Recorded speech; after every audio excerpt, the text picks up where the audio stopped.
നമ്മൾ മലയാളികൾ ആരോഗ്യത്തിന് ഏറ്റവും കൂടുതൽ പ്രാധാന്യം കൊടുക്കുന്ന മാസമാണല്ലോ കർക്കിടക മാസം. ഈ മാസത്തിൽ നമ്മൾ കഴിക്കാത്ത ഔഷധ മരുന്നുകളോ ഇലക്കറികളോ ഇല്ലല്ലേ. എന്നാൽ പിന്നെ നമുക്ക് ഈ കർക്കിടകത്തിൽ കഴിക്കാനായിട്ട് നല്ലൊരു ഇലക്കറി കൊണ്ടുള്ളൊരു തോരൻ പരിചയപ്പെട്ടാലോ.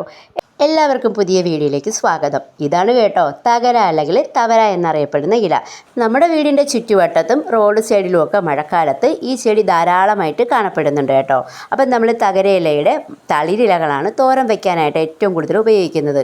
ആയുർവേദത്തിലും ഇതിൻ്റെ ഇലയ്ക്കും വേരിനുമൊക്കെ ഒത്തിരി പ്രാധാന്യം പറയുന്നുണ്ട് കേട്ടോ. അപ്പം നമ്മളിതാ ഇവിടെ നമ്മുടെ ഇലയെല്ലാം നന്നായിട്ട് കഴുകി കട്ട് ചെയ്ത് വെച്ചിട്ടുണ്ട്. തകരയില തോരൻ വെക്കുമ്പോഴുണ്ടല്ലോ അതിൻ്റെ രുചി ഇരട്ടിക്കാനായിട്ട് സാധാരണ നമ്മൾ ഒരു പിടി ചക്കക്കുരുവും കൂടെ ചേർക്കാറുണ്ട് കേട്ടോ. അപ്പോൾ ചക്കക്കുരുവെല്ലാം നമ്മളിതാ ഇവിടെ നീളത്തിൽ തന്നെ കട്ട് ചെയ്തെടുത്തിട്ടുണ്ട്. അപ്പോൾ ഇനി നമുക്കൊന്ന് തോരൻ വെച്ചാലോ. അതിന് വേണ്ടിയിട്ട് നമ്മളിവിടെ ചീനച്ചട്ടി ചൂടാക്കാനായിട്ട് വെച്ചിട്ടുണ്ട് കേട്ടോ. അപ്പോൾ ചീനച്ചട്ടിയിലേക്ക് നമ്മളിതാ വെളിച്ചെണ്ണ ഒഴിച്ചു കൊടുത്തിട്ടുണ്ട്. ഇനിയിപ്പോൾ നമുക്ക് കടുക് പൊട്ടിക്കണം. അപ്പോൾ കടുക് ഇട്ട് കൊടുത്തിട്ടുണ്ട്. കടുക് നന്നായിട്ട് പൊട്ടി വരുമ്പോഴത്തേക്കുണ്ടല്ലോ കുറച്ച് ഉണക്കമുളകും കറിവേപ്പിലയും കൂടെ ഇട്ട് കൊടുക്കുക കേട്ടോ. ഇനി നമുക്കിതെല്ലാം കൂടെ ഒന്ന് നന്നായിട്ടൊന്ന് വഴറ്റി കൊടുക്കുക കേട്ടോ. അപ്പോൾ മുളകിൻ്റെ കളറൊക്കെ ഒന്ന് മാറി വരുമ്പോഴത്തേക്കും നമ്മൾ കട്ട് ചെയ്ത് വെച്ചിരിക്കുന്ന തകരയിലയെല്ലാം നമുക്ക് ഇതിലേക്ക് ഇട്ട് കൊടുക്കാം. സാധാരണ നമ്മളെ ചീരകളൊക്കെ പോലെ ഈ തകരയില കുറച്ചൊന്ന് ആവി കയറുമ്പോഴത്തേക്കും ഒത്തിരി അങ്ങ് ചുരുങ്ങി വരത്തില്ല കേട്ടോ. അപ്പോൾ അതുകൊണ്ട് തന്നെ നമ്മളിതിലേക്ക് ഉപ്പൊക്കെ ഇട്ട് കൊടുക്കുമ്പോൾ കറക്റ്റായിട്ട് തന്നെ ഇട്ട് കൊടുക്കണേ. അങ്ങനെ നമ്മൾ തകരയിലയെല്ലാം നമ്മുടെ ചീനിച്ചട്ടിലേക്ക് ഇട്ട് കൊടുത്തിട്ടുണ്ട് കേട്ടോ. അപ്പോൾ ഇനി നമുക്കിതിലേക്ക് ആവശ്യത്തിന് ഉപ്പൂടെ ചേർത്ത് കൊടുക്കാം.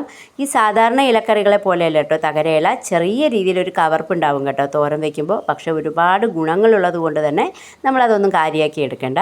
നമ്മുടെ ശരീരത്തിലെ ദഹന സംബന്ധമായ പ്രശ്നങ്ങളും മലബന്ധവും ഒക്കെ ഒഴിവാക്കാനായിട്ട് തകരയില ഒരുപാട് ഗുണം ചെയ്യും.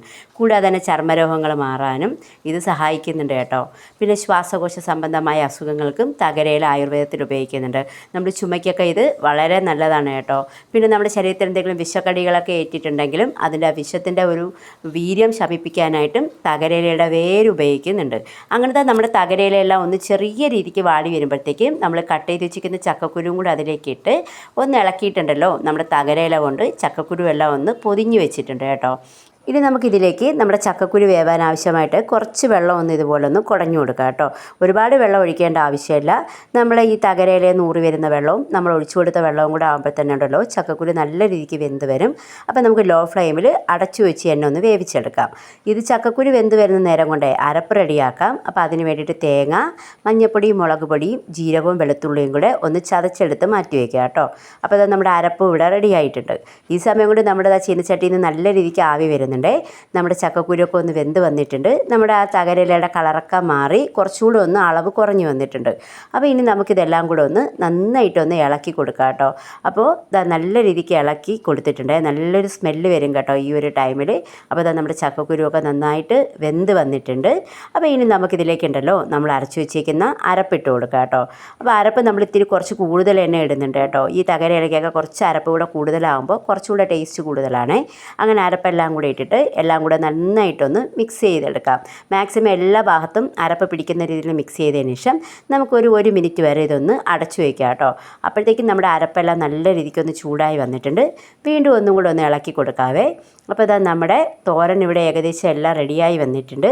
അപ്പോൾ ഉപ്പിൻ്റെ കുറവുണ്ടെങ്കിൽ ഈ സമയം ആഡ് ചെയ്ത് കൊടുക്കാം.